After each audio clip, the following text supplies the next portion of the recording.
Hello everyone, अस्सलाम वालेकुम। Welcome back to my channel. कैसे हैं आप सब? आई होप आप सब ठीक होंगे। अल्हम्दुलिल्लाह हम सब भी बिल्कुल ठीक हैं। सबसे पहले तो आप सबको हमारी तरफ से रमज़ानुल मुबारक की बहुत बहुत मुबारक हो। अल्लाह ताला इस बाबरकत महीना को हम सब के लिए खैर बरकत का बाइस बनाए और अल्लाह ताला हमें तौफीक दे कि हम इस बाबरकत महीना में ज़्यादा से ज़्यादा इबादत करें और इसकी बरकतों को इकट्ठा करने में कामयाब हों। आमीन सुमा आमीन। तो जी माशाल्लाह से आज पहला रोज़ा था। एक रोज़ा जो है वो गुज़र भी गया है और आज की वीडियो में मैं आपसे शेयर करने जा रही हूँ कि मेरी आज पूरे दिन की रूटीन क्या थी, सहरी से लेकर इफ्तारी तक की, और आज पहला रोज़ा हमारा जो है ना वो कैसा गुज़रा। तो यहाँ पे हम कर रहे हैं सहरी में, मेरे हस्बैंड और आनिश, हम तीनों ही अल्हम्दुलिल्लाह रोज़ा रख रहे हैं। बाकी बच्चे तो छोटे हैं। तो इस बार हमने डिसाइड किया है कि no paratha no roti, but हम अपनी सहरी को थोड़ा सिंपल ही रखेंगे बिकॉज़ पराठा और रोटी जो है ना वो सुबह सुबह खाने को दिल ही नहीं चाहता और फिर डाइजेस्ट भी नहीं होता। तो यहाँ मैंने योगर्ट में ऐड किया है अपने लिए ओट मेल, कुछ फ्रूट्स ऐड किए थे और नट्स ऐड किए हैं, और इसके अलावा थोड़े से चिया सीड और फ्लैक्स सीड। ये फुल ऑफ न्यूट्रिएंट्स है और बहुत ही डिलिशियस। और सारा दिन स्टफ्ड रही थी और मुझे पूरा दिन जो है भूख नहीं लगी थी। और यहाँ हमने सहरी कर ली थी और अब बन रही है जी चाय। और चाय जो है ना वो सहरी के टाइम में मेरा फेवरेट आइटम होता है। मुझे इतना इंतज़ार होता है कि अच्छा मैंने जो भी खाना है ना जल्दी जल्दी खा लूँ और फिर चाय पीऊँ और चाय को फुल इंजॉय करूँ, बिकॉज़ ये ना हो कि जब चाय बन के आए तो फिर सहरी का टाइम ख़त्म होने वाला हो। बट आज ऐसा नहीं था, हमारे पास थोड़ा टाइम था, हमने आराम से चाय पी और उसके बाद फिर अल्हम्दुलिल्लाह थोड़ी सी इबादत की। और इबादत के बाद मेरे पास 1 घंटा था, मैं सो सकती थी, बट माइंड पे ना एक टेंशन भी थी कि ये ना हो मैं सो जाऊं और फिर अलार्म पे मेरी आँख ना खुले और बच्चों का किंडरगार्टन रहे। बिकॉज हस्बैंड तो नमाज के बाद फिर काम पे चले गए थे और बच्चों को ड्रॉप करने की ड्यूटी आज मेरी ही थी। तो फिर मैंने सोचा कि रहने देती हूँ, क्या सोना, मॉम्स ड्यूटीज़ जो है ना वो ज़्यादा इंपॉर्टेंट है।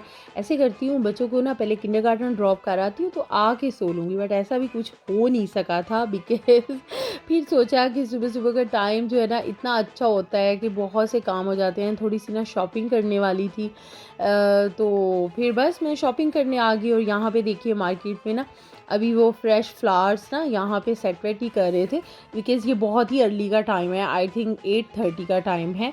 तो इतने फ्रेश फ्लावर्स थे, मुझे इतने अच्छे लगे ना, तो मैंने सोचा चलें आपके लिए थोड़ा सा शूट करती हूँ और दुआ गो हूँ कि अल्लाह ताला हमारी ज़िंदगियों को भी इसी तरह हंसता बसता मुस्कुराता और महकता हुआ बना दे। और इस बाबरकत महीने में हम इतनी दुआएं करें और अल्लाह ताला को मना लें कि अल्लाह ताला हमारी सारी परेशानियां दूर कर दे। अगर कोई बीमार है उसको शिफा दे दे, अगर कोई तंग दस्त है उसको खुशहाली अता कर दे।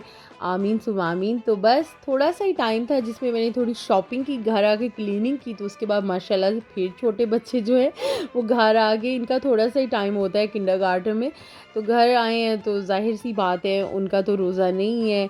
उनके लिए पराठा रोटी जो भी उनके खाने पीने की चीज़ें होती हैं सब उन्हें माशाल्लाह से मैंने सर्व किया। उसके बाद जो मेरी क्लीनिंग रह गई थी घर की वो की, और बस थोड़ा सा टाइम अंदर से फाइंड आउट किया कि अपनी नमाज़ें पढ़ लूँ, तिलावत वगैरह कर लूँ।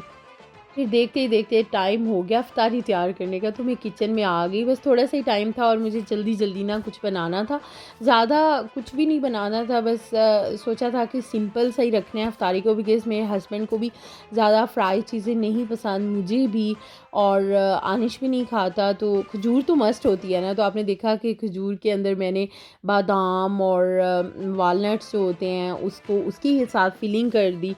और यहाँ पे मैं बना रही हूँ फ्रूट चाट कह लें या फ्रूट सैलेड कह लें, बिकॉज़ ये मैंने बिल्कुल क्रीम वाली फ्रूट चाट बनाई थी, बट एंड पे मैंने ना इसमें सैलेड ऐड कर दिया था बिकॉज़ मेरे हस्बैंड को बहुत पसंद है और उन्होंने आज बोला भी था कि इफ्तारी में ना फ्रूट सैलेड मस्ट बनाना।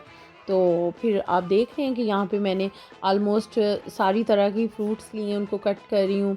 और इसमें भी मैंने नट्स वगैरह डाले थे, डेट्स डाली थी, अंजीर भी डाली थी कट करके, और क्रीम डाली थी, और एंड पे ना सैलेड ऐड कर दिया था। ये बहुत डिलीशियस बना था।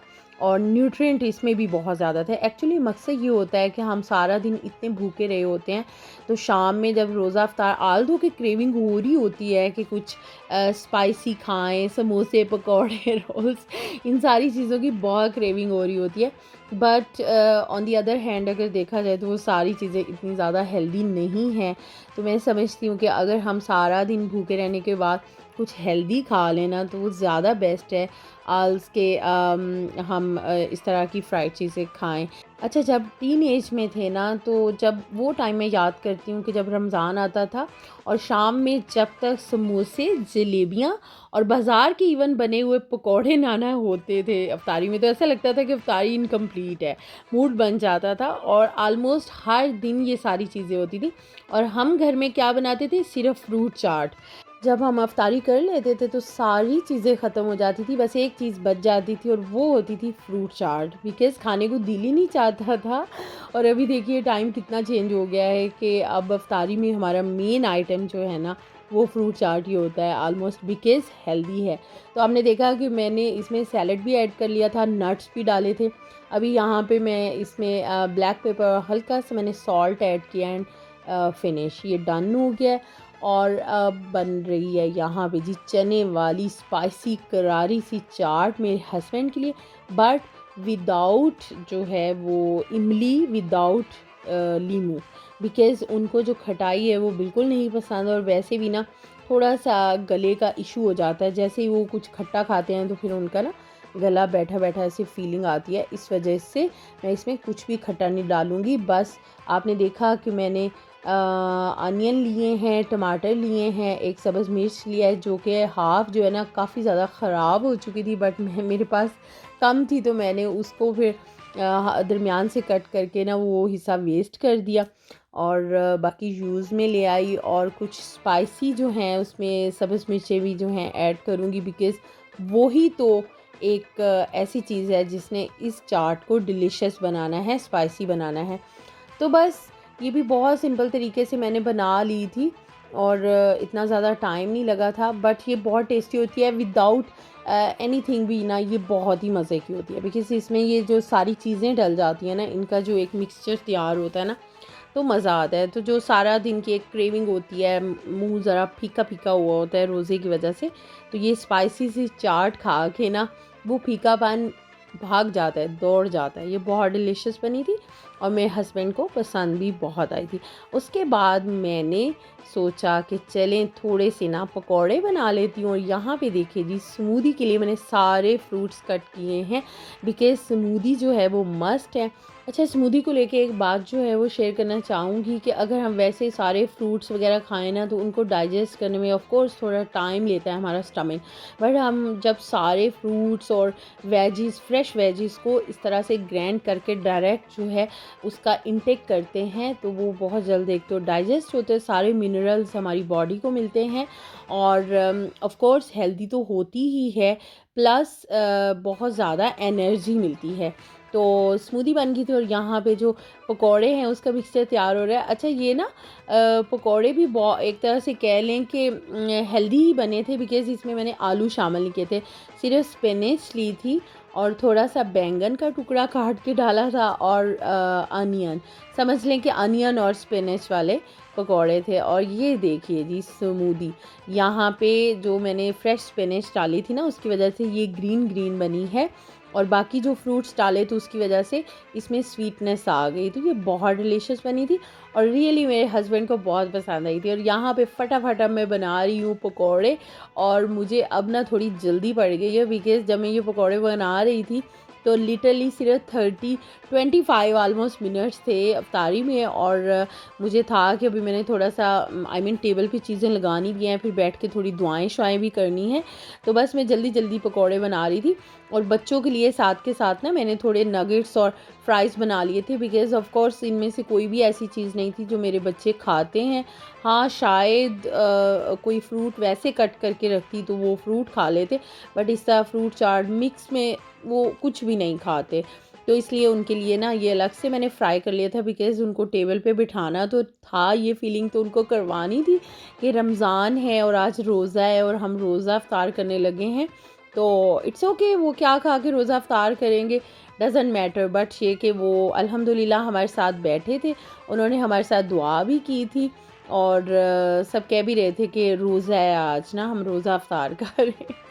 तो यहाँ पे जी अब फाइनली जो है टेबल पे सारी चीज़ें आ गई हैं और हम कर रहे हैं रोज़ा अफ्तार। बट आप देख रहे हैं कि टेबल पे जो कैंडल्स मैंने रखी है ना वो मैं ऑन नहीं कर सकी थी। उसकी रीज़न ये थी कि टाइम बहुत कम था और मुझे लाइटर ही नहीं मिला। तो फिर सोचा कि इट्स ओके, खैर है, कल मैं लाइटर ढूंढ लूँगी और कल कैंडल्स ऑन कर लूँगी इंशाल्लाह। तो आपने देखा कि यहाँ पे अल्हम्दुलिल्लाह हमने रमज़ान के पहले रोज़े की पहली अफ्तारी जो है वो की है। अल्हम्दुलिल्लाह हमें हर हाल में अल्लाह ताला का शुक्र अदा करना चाहिए। तो बस आज की वीडियो में आपने देखा कि मैंने आपसे मॉर्निंग सहरी से लेके अफ्तारी तक की रूटीन जो है वो शेयर की है और ऑलमोस्ट पूरे दिन की रूटीन ही शेयर की है। सिर्फ़ उसमें जो हमने इबादत की और वो सब मैं शेयर नहीं कर सकी बिकॉज़ पर्सनली मुझे वो सब शूट करना इतना पसंद नहीं है। तो आप भी कमेंट्स में बताइएगा कि आपका पहला रोज़ा और अफ्तारी सहरी की रूटीन कैसी रही। इंतज़ार रहेगा आपके कमेंट्स का और आज की वीडियो आपको कैसी लगी है वो भी ज़रूर बताइएगा। थैंक्स फॉर वॉचिंग और अगर चैनल पे आज आप फर्स्ट टाइम आए हैं तो चैनल को सब्सक्राइब कर दें, बेल आइकन को हिट कर दें। नेक्स्ट वीडियो तक बाय बाय।